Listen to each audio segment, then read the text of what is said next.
Hello and welcome to Sarcastic Reviews. Today we're going to be talking about Hot Girls Wanted Turned On. It's a Netflix original series that was just released on Netflix. It's 6 episodes and it's about mostly social media, more slanted towards adult things like cam sites, dating sites, etc. And I'll tell you from the very beginning, there's a little frustration in watching this because it's very, very clear that they went in it with an outcome in mind. You know, like a documentary about something like this should be open to both sides, but they obviously were very one-sided when they made this. And it's actually 6 different episodes, but each one you can see very clearly that they definitely wanted to show the bad side of each topic that they're discussing, which is frustrating when you watch it and you can see that there are 2 sides to everything and they barely show the other side, which I don't think is how you should be making documentaries. And also, thing to note is that it does feel very like you're watching a reality TV show, not a documentary, just because of the way they shoot things, where people are acting like the cameras aren't there. It's almost like you're watching a reenact. Like in a documentary, you would be watching actors reenact a scene, but in this case, you're watching the real people do these, and you're not sure if they're just like, what did they tell everybody who's on camera? It doesn't make sense. Like, it doesn't make a lot of sense that these non-famous people are walking around with cameras following them, and what do they tell them? That it's a documentary about a dating site? Or what? It's very interesting the way they shoot it. It makes a lot of it look very fake. Which, I mean, if you watch it, you'll see. Now, not all the shows, the episodes, have different kind of quality to them. So I'll break them down. The first one, there's basically 2 subjects. And it's mostly about how porn is made today. The first one is showing it from Holly Randall's point of view. She does photography for porn, and it's mostly like she does more glamorous, high-end kind of things. And she's talking about how that kind of work is a lot harder to do now because there's not a lot of money in it because of people downloading. Things like that. It comes across very interesting. Like, I didn't know her mom was also part of the industry and started doing photography for adult sites, so that was interesting.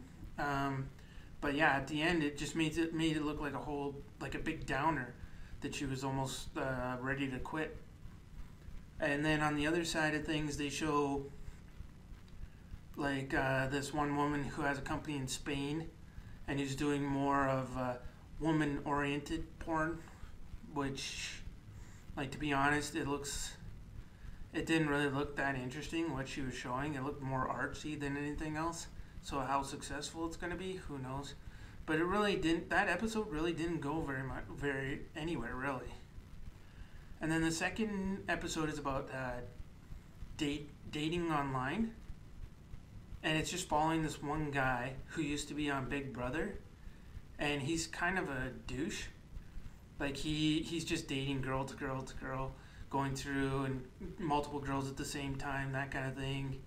It shows one girl who he broke up with, but not really. He just kind of ghosted her, while he's also meeting this other girl who he kind of likes, and he just breaks up with her for absolutely no reason. And the whole thing honestly seems very fake. I was surprised that, I wasn't surprised that he was a reality TV star, because that's what it looked like. It looked like a reality TV show, not an actual documentary. And I would be surprised if a lot of that wasn't faked. Especially like his reactions, and there's times when he's talking to people behind the camera, and like he has this big arc, which it really just seems like storytelling, not a documentary.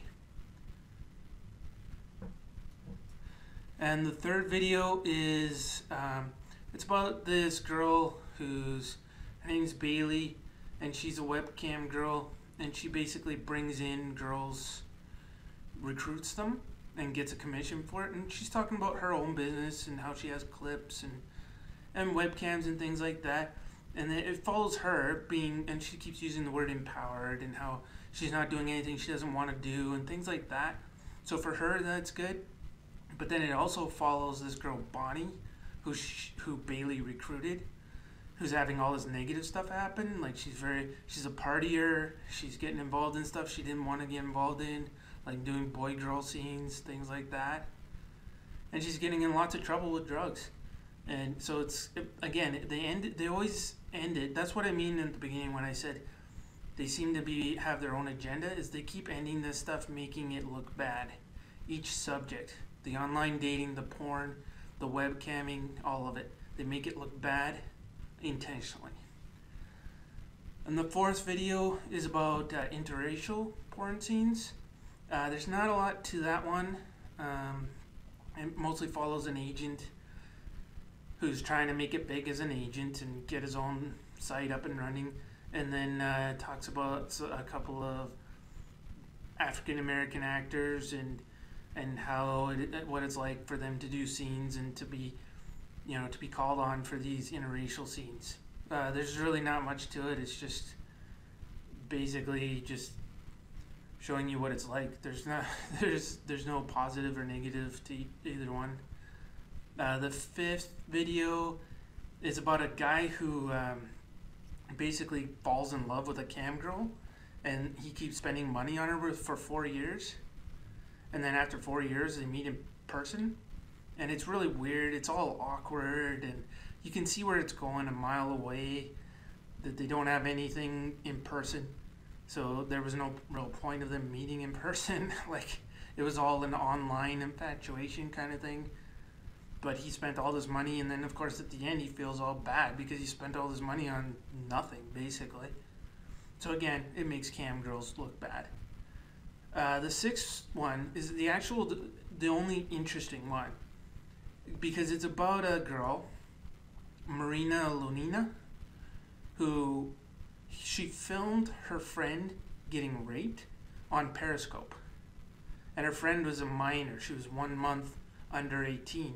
So she was going to go to jail for 20 years when the guy who actually did the rape was only sentenced to 9 years. And she was too drunk, like, according to her, she was too drunk to actually do anything about it. She wasn't thinking. She just was on Periscope because to her, as a teenager, Periscope was a big deal, and she wasn't really paying attention to what else was going on in the room. So she didn't know what was going on, according to her again. But it's very interesting, but again, some of it just seems fake. Like, there's a meeting between the defense lawyer and the prosecutor that actually lasts 30 seconds. Like, he just walks in, sits down, the defense lawyer does, says what he wants, and the prosecutor goes, oh, okay. They shake hands and he walks away. And that was like 30 seconds. It was so weird. Which is what makes it look so fake. And the girl does not come off as sympathetic at all. Her dad does, though. Her dad was probably the best part of that series, of that episode. He was very sympathetic. He felt guilty about what happened. You know, the whole, did I raise my daughter right? Because this is what happened, and things like that. But overall, like, I would actually rather see a 2-hour documentary about that 6th episode than all the rest of them. Because the rest, like, if you've seen the Hot Girls Wanted movie, I mean, you can tell exactly where this is going. They're just trying to make these things look bad. The porn, the dating sites, the cam girls, they're trying to make it all look bad. They're not showing both sides of the story, really. They're doing it sneaky. Like, you can see the way they put in, like, these awkward pauses at the end of scenes to make it look like the person that was talking is having all these second thoughts and things like that. They put in, like, music and close-ups to make things look more serious than there are. There's one point where a cam girl says she started to drink on camera, but it's one of those things where, like, she's having fun on camera. She made it clear very many times that she enjoys being on there. But she mentions drink, and suddenly you see, like, a close-up of her drinking and some dun dun dun kind of music, which it's very slanted again. There's even a moment where one of the women in the first episode says that she says that most people are using porn as sex education, which in some cases may be true. But that's like using The Expendables to teach gun control, or Crouching Tiger, Hidden Dragon to teach kung fu. Like, it's ridiculous that something that's in the fiction section should be used as any kind of education. But she's claiming that it is, and of course, the show puts up a stat that says that it is for 40% of teenagers. But that's the parents' responsibility. It's not porn's responsibility.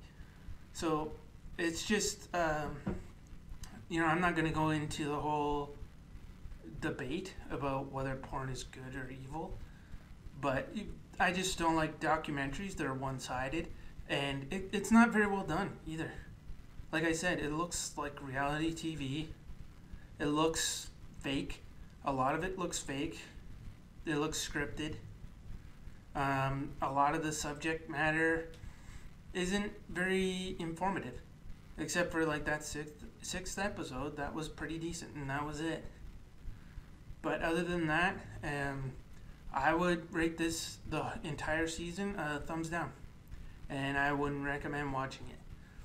That is the Hot Girls Wanted Turned On. It's a Netflix original series, and it's out now, but like I said, I don't recommend it.